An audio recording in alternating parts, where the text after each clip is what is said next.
Hotel Adlon Berlin is more than a luxury hotel. It is a building that witnessed and participated in nearly every catastrophe of the 20th century.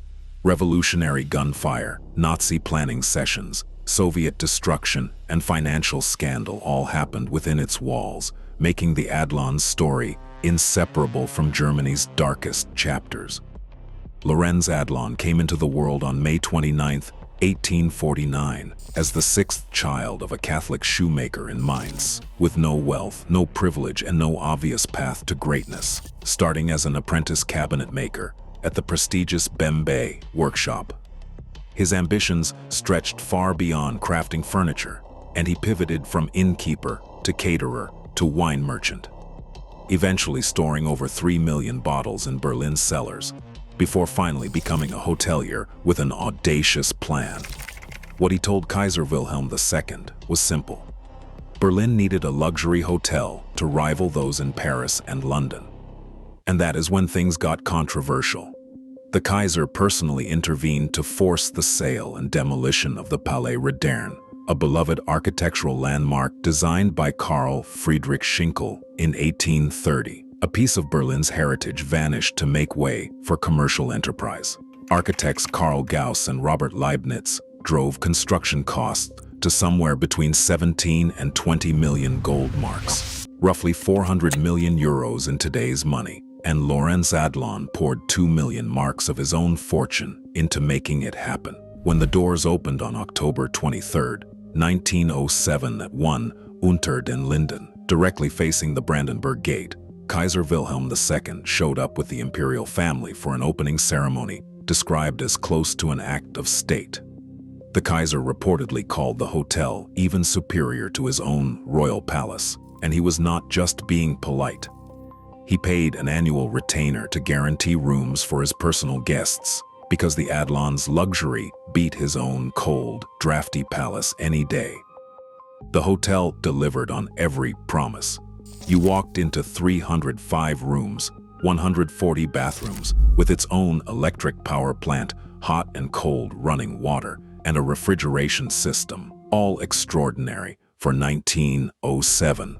The Neo-Baroque and Louis XVI interior stood as a masterpiece of design, and it became the social and political center of Berlin overnight. Embassies moved offices into it. Noble families abandoned their winter palaces to live in Adlon suites during the ball season, and the German Foreign Office used it to host visiting heads of state. The guest list in those first decades read like a WHO's WHO of global power and celebrity. Tsar Nicholas II, Albert Einstein, Charlie Chaplin, Marlene Dietrich, Greta Garbo, Thomas Edison, Henry Ford, John D. Rockefeller, and Enrico Caruso all passed through. Charlie Chaplin lost his trouser buttons to an excited Berlin crowd outside the hotel. Marlene Dietrich wore tails and pants to the annual press ball in 1929 and scandalized Berlin society, while Albert Einstein waved to passers-by from his corner suite overlooking the Brandenburg Gate.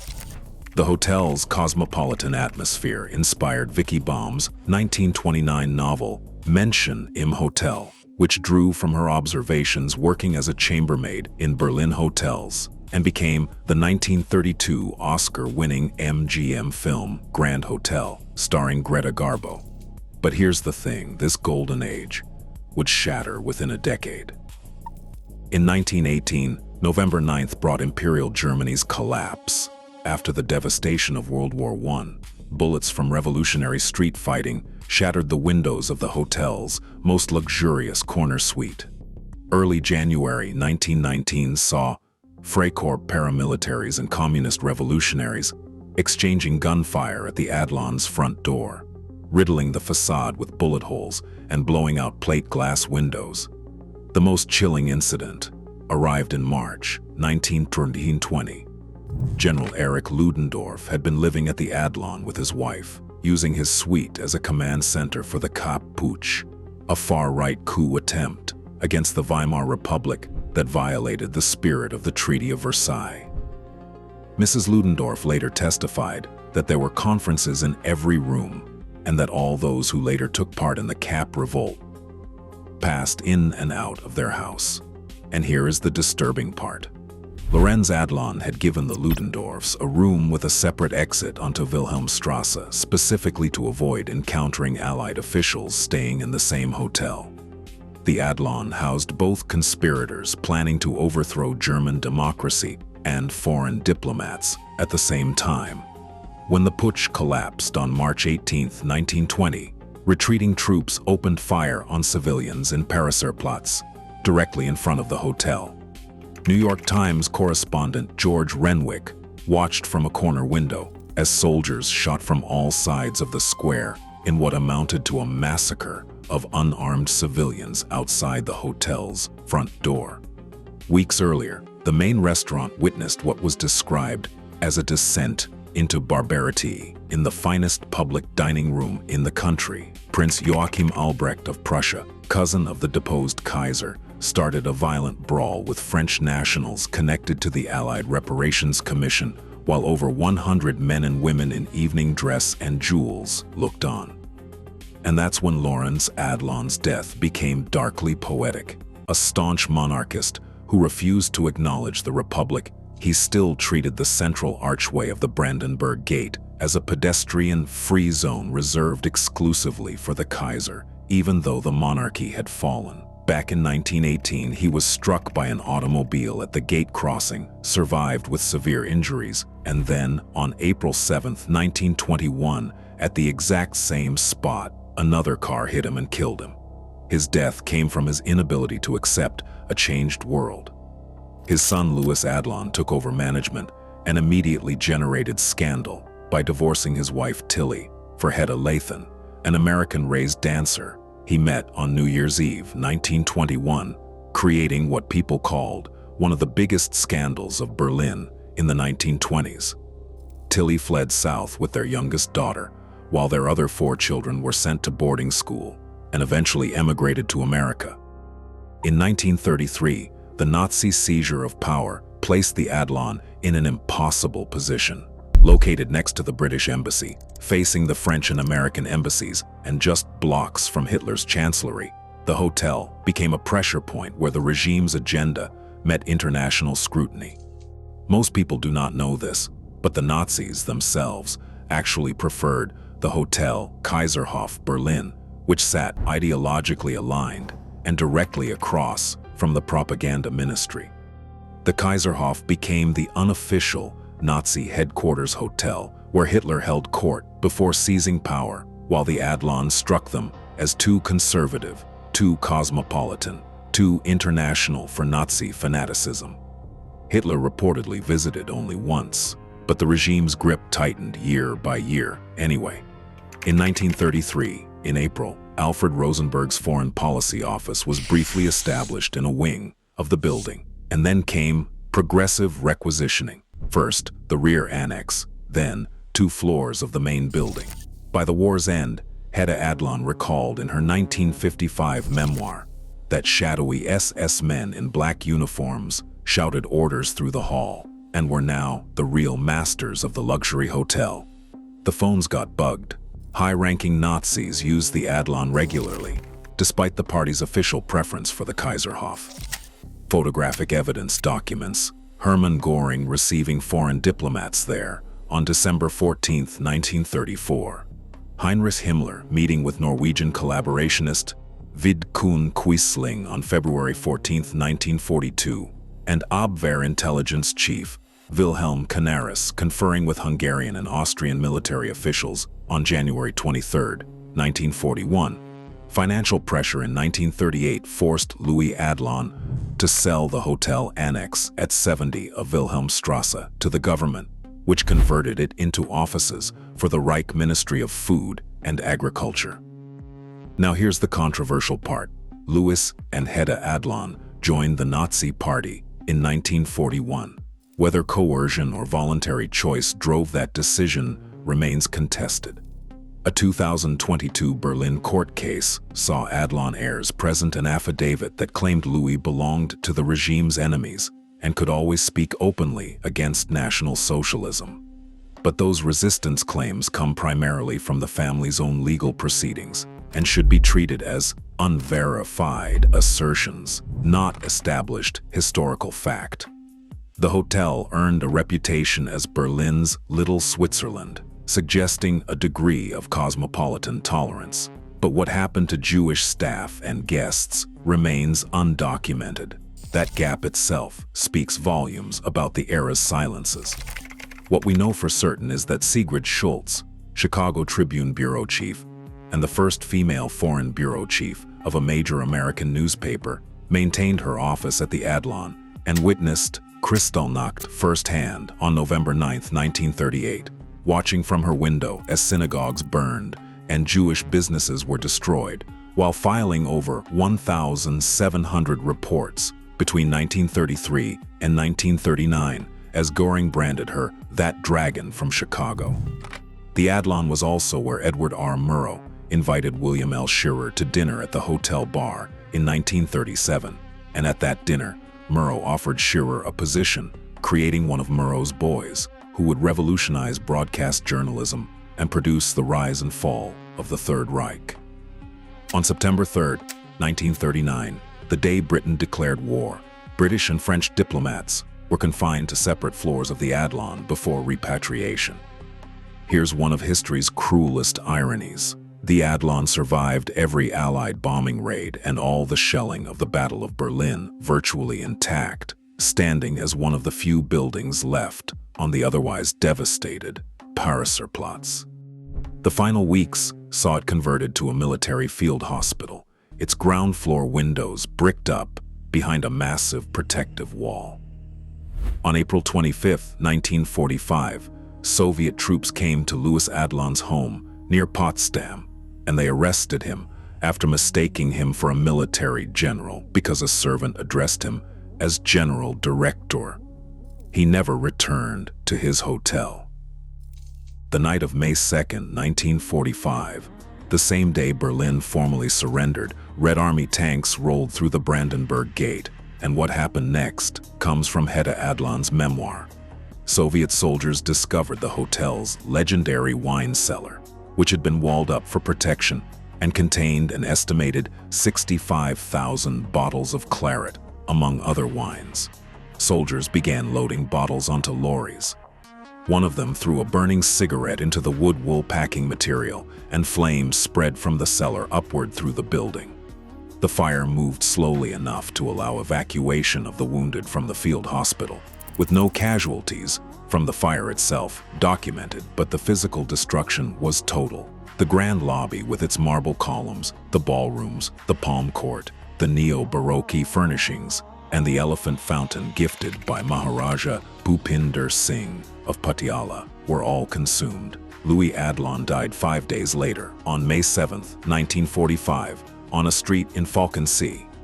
His death certificate records cardiac arrest. Hedda's memoir claims he was shot by the Soviets.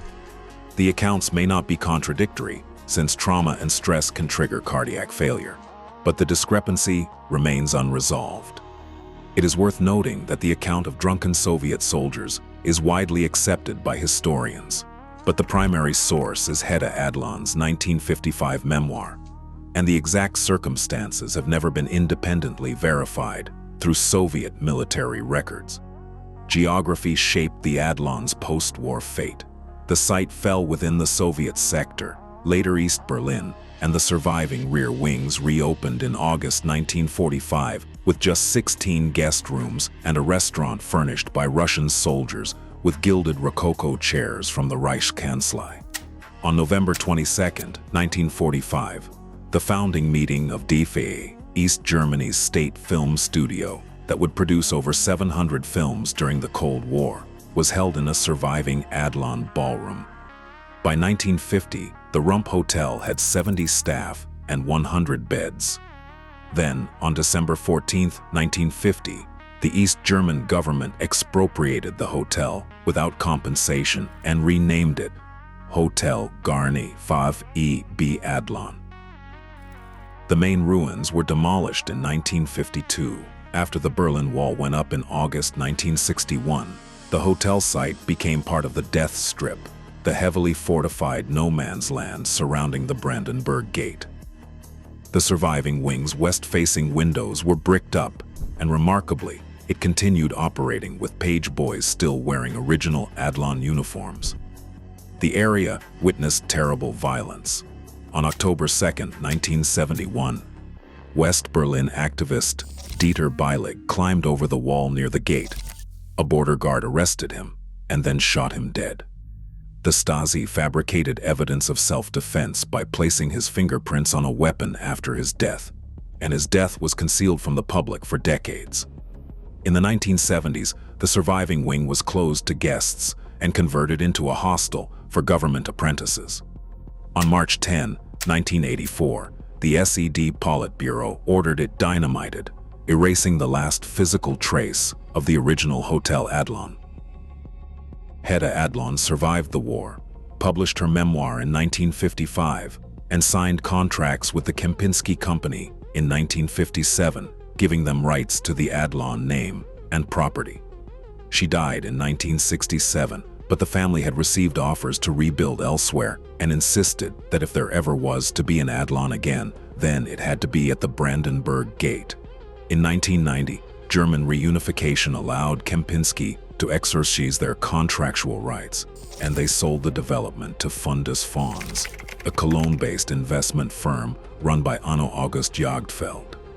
Approximately 4,400 private investors put money into the fund, and construction overseen by architect Rainer Michael Klotz totaled approximately 245 million euros.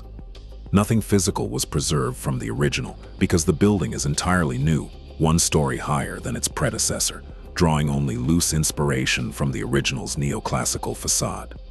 In 1997, the hotel reopened on August 23rd, with President Roman Herzog cutting the ribbon, making it the only hotel in the world opened twice by heads of state.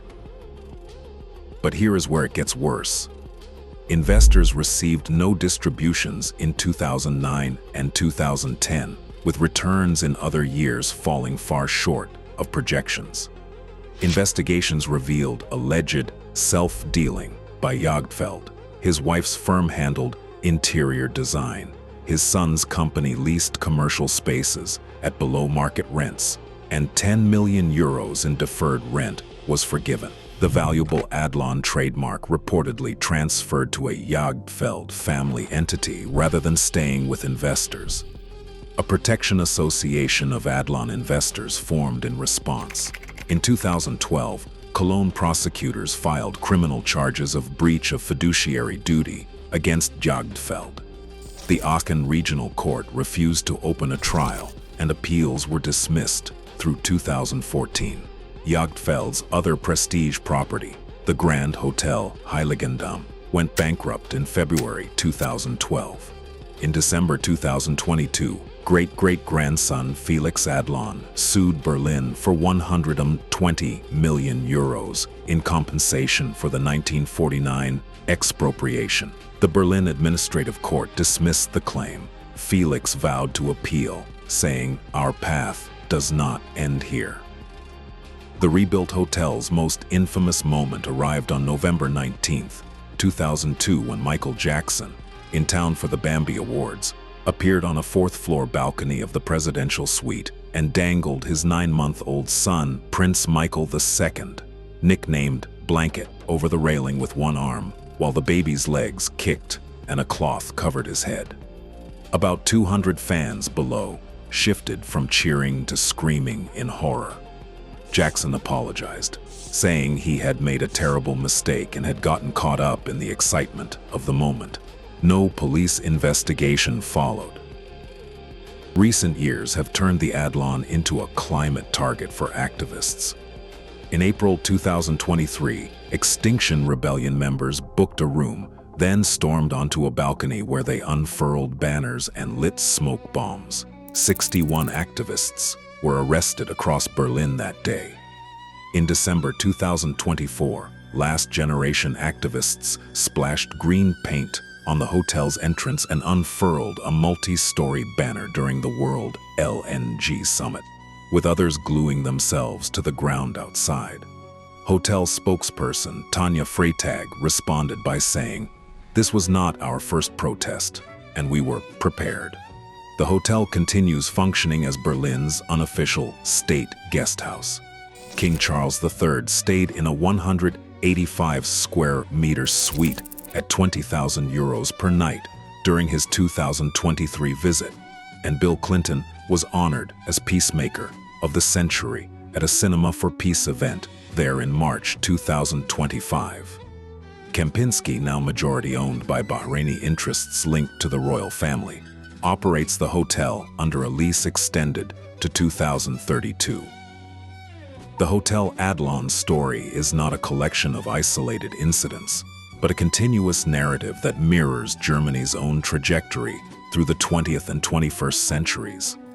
Imperial hubris, democratic fragility, totalitarian complicity, wartime destruction, Cold War division, and the unresolved tensions of reunification. What stands out most is the hotel's persistent moral ambiguity. It served simultaneously as Berlin's Little Switzerland and as a venue where Himmler lunched with Quisling, a place where Murrow's boys forged the journalism that would expose the Third Reich, and where the SS bugged the phones. It was a building that survived every bomb, only to be consumed by a fire sparked in its own wine cellar.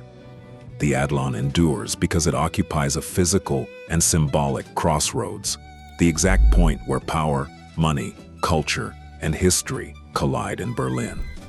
Its dark chapters are not anomalies, but the price of standing at that intersection for over a century. It was built on a demolished landmark, hosted both coup plotters and their victims, served both resistance journalists and Nazi officials, was destroyed not by war, but by carelessness, and was rebuilt not for history, but for profit. Today it still stands as a monument to every contradiction at the heart of modern Germany.